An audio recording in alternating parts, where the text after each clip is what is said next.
কোরআনের সবচেয়ে দামি আয়াত, ওই আয়াতটার তাফসীর আজকে করব। বিশ্বনবীকে জিজ্ঞেস করা হলো, আইয়ু আয়াতিন আযামু মিন কিতাবিল্লাহি ইনদাকা নবী, কোরআনের কোন আয়াতটা সবচাইতে বেশি দামি আপনি মনে করেন? বিশ্বনবী বললেন, আযামু আয়াতিন মিন কিতাবিল্লাহি আয়াতুল কুরসি।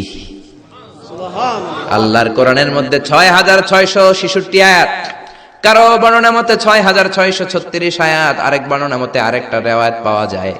এই যতগুলো আয়াত কোরআনের মধ্যে আছে, সব চাইতে দামি আয়াতের নাম আয়াতুল কুরসি, ঠিক কি না?